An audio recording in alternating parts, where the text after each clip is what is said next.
Question है two cells of EMF 1 volt, 2 volt and internal resistances 2 ohm and 1 ohm respectively are connected in series parallel.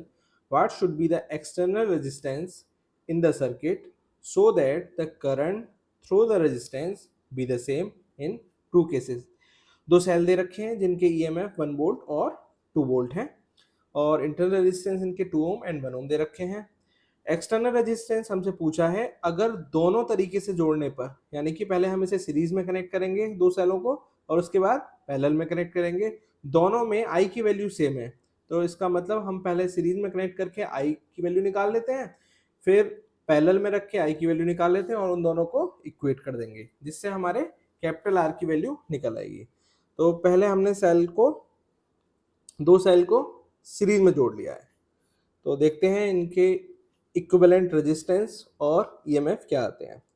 तो अगर cell series में जुड़े हों तो इक्विवेलेंट ईएमएफ का फॉर्मूला होता है ई इक्विवेलेंट इक्वल्स टू ई1 प्लस ई2, मतलब दोनों सेल का जो ईएमएफ होता है वो ऐड हो जाता है। तो 1 वोल्ट और दूसरे का है 2 वोल्ट, ये हमारा हो गया टोटल 3 वोल्ट। उसके बाद आर इक्विवेलेंट ये होगा 2 प्लस 1 3 ओम। अब करंट निकाल लेते हैं। करंट का फॉर्मूला होता है I equals to equivalent upon external resistance plus internal resistances. अब इंटरनल रेजिस्टेंसेस का इक्विवेलेंट हम लगा देंगे इसमें।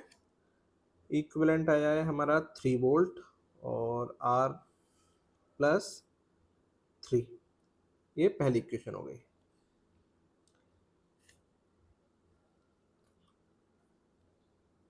सेकंड में अब इन्हें पैरेलल में कनेक्ट कर लेते हैं।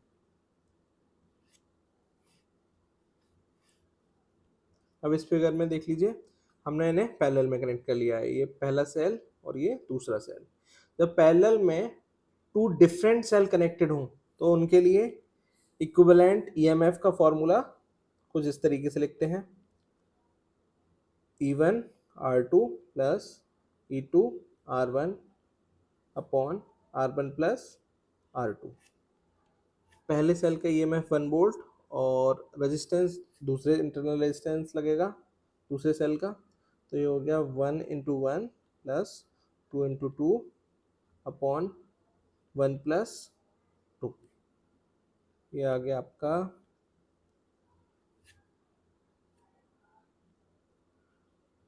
1 प्लस 4 3 5 अपॉन 3 वोल्ट। अब इक्विवेलेंट रेजिस्टेंस निकाल लेते हैं, R1 R2 upon R1 plus R2।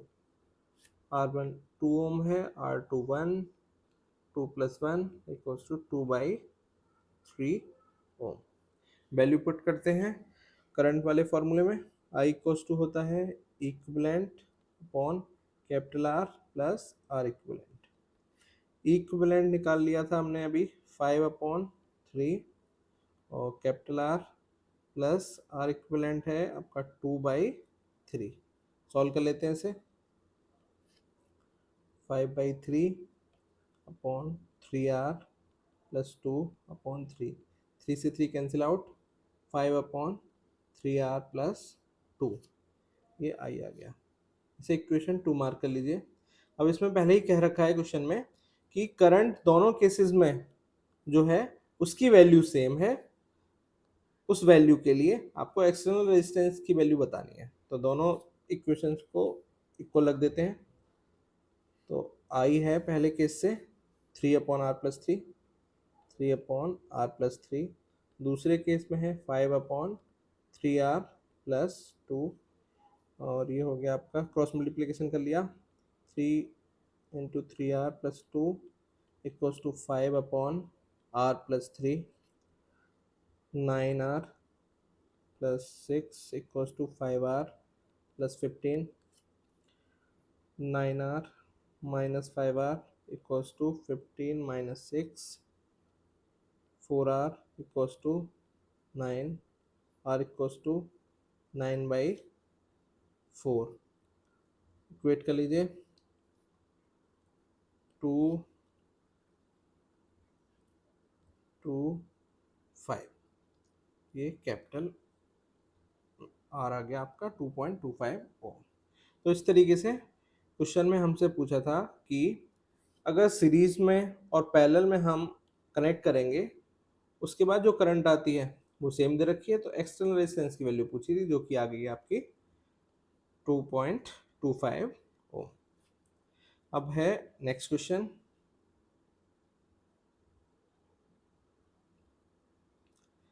Question है two cells E1 and E2 in the given circuit diagram have an EMF of 5 volt and 9 volt with internal resistances 0.3 ohm and 1.2 ohm respectively.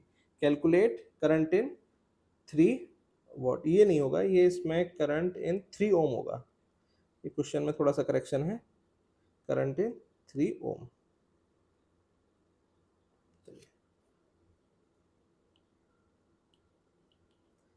Start करते हैं। तो सबसे पहले तो circuit में हमें दिखाई दे रहा है दो सेल हैं, इन दोनों सेल का ईएमएफ दे रखा है, तो ईएमएफ निकाल लेते हैं। टोटल ईएमएफ होगा E equals to E1 plus E2, और ये हो गया E1 दे रखा है 5 और E2 दे रखा है 9, तो ये आ गया आपका 14 वोल्ट। उसके बाद रेजिस्टेंस निकाल लेते हैं। इंटरनल रेजिस्टेंस दोनों सेलों का दे रखा है, R1 दे रखा है आपका 0.3 ओम, R2 दे रखा है 1.2 ओम। टोटल रेजिस्टेंस देखते हैं क्या आता है सर्किट का। ये दोनों 6 ओम और 3 ओम पैरेलल में होंगे, तो इनका इक्विवेलेंट आएगा 2 ओम। करके देख लीजिए, 6 इंटू 3 अपॉन 6 प्लस 3, तो 18 अपॉन 9, ये आपका 2 ओम आ जाएगा। तो इन दोनों के इक्विवेलेंट एक सर्किट हम ड्रॉ कर लेंगे। तो सर्किट हमारा नया सर्किट जो होगा वो कुछ इस तरीके से दिखेगा।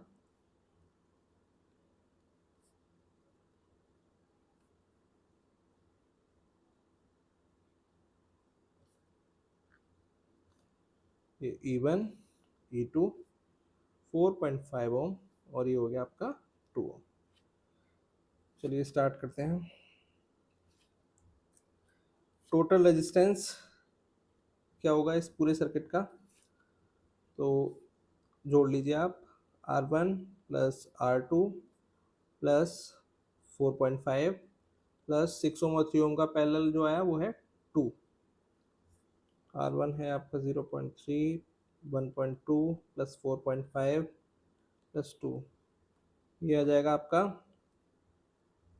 4.5 और 2 6.5 और 1.5 भी हो गया 8 ओम आ गया।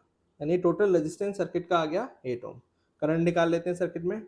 I इक्वल्स टू होगा E अपॉन R डैश, ये आ गया आपका 14 अपॉन 8, 7/4 एम्पियर। 7/4 आ गया। अब इसे आगे सॉल्व करते हैं। करंट आपका निकल के आ गया है 7/4, तो यानी सर्किट में जो करंट आएगा वो आपका आ रहा है 7/4। 7/4 एम्पियर का करंट इस सर्किट में फ्लो हो रहा है। तो इसमें भी 7.4 होगा, इसमें भी 7.4 और 4.5 ओम में भी 7.4। यहाँ से भी जो करंट एंटर करेगा वो होगा 7.4 एम्पियर।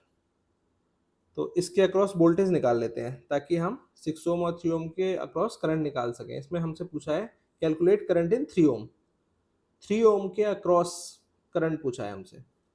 तो पहले वोल्टेज ड्रॉप निकाल लेते हैं कितना होगा, क्योंकि पैरेलल में वोल्टेज सेम होता है। जो इस पूरे सर्किट के अलॉन्ग आएगा वही इसके अक्रॉस होगा और इसके अक्रॉस होगा। तो करंट हमें पता लग गया, वोल्टेज निकाल लेते हैं। B equals to IR। I यहाँ कितनी जा रही है इस कॉम्बिनेशन में 7/4, और रेजिस्टेंस कितना है टोटल 2 ओम। I आपका 7/4 इंटू 2, 2 1 2, 2 2 4, 7/2 वोल्ट, 3.5 वोल्ट आ गया। इस कॉम्बिनेशन के अक्रॉस वोल्टेज है 3.5। अब करंट निकाल लेते हैं दोनों के लिए। 3.5 वोल्ट होगा, करंट निकालना है इसके अक्रॉस, तो आई इक्वल्स टू क्या होगा, बी अपॉन आर। अगर 6 ओम के अक्रॉस पूछा होता तो इसके अक्रॉस भी निकाल सकते थे, बी अपॉन आर। तो इसके अक्रॉस निकालना है 3 ओम वाले के, तो आई इक्वल्स टू हो गया बी अपॉन आर। बी आपका 3.5 है और आर दे रखा है 3 ओम, 3। तो इसे ऐसे भी कर सकते हैं 7/2 इंटू 3, ये आ गया 7/6 एम्पियर। अगर हमसे पूछता इस 6 ओम के अक्रॉस क्या होगा करंट, तो उसके अक्रॉस भी निकाल सकते हैं। आई इक्वल्स टू बी 3.5 होगा, आर होगा आपका 6, 7/2 इंटू 6, 7/12 एम्पियर। तो इस तरीके से हर रेजिस्टेंस के अक्रॉस हम निकाल सकते हैं। 4.5 ओम के अक्रॉस तो 7/4 ही होगा, 6 ओम के अक्रॉस भी निकाल लिया, 3 ओम के अक्रॉस भी निकाल लिया। तो वोल्टेज ड्रॉप या करंट किसी भी रेजिस्टेंस के अक्रॉस पूछे तो हम फाइंड कर सकते हैं। आंसर हमारा आ रहा है 1.17 ओम। ये किसका है, 3 ओम वाले का है। कैलकुलेट कर लो इसे, अगर आप डिवाइड करोगे तो 1.17 ही आएगा। 6 से 7 को डिवाइड कर लीजिए, 6 1 6, 1 बचा होता है 0, 6 और हाँ बिल्कुल ठीक 1.17 आ। तो आंसर भी सही आ रहा है। ठीक है, अब चलते हैं नेक्स्ट क्वेश्चन की तरफ।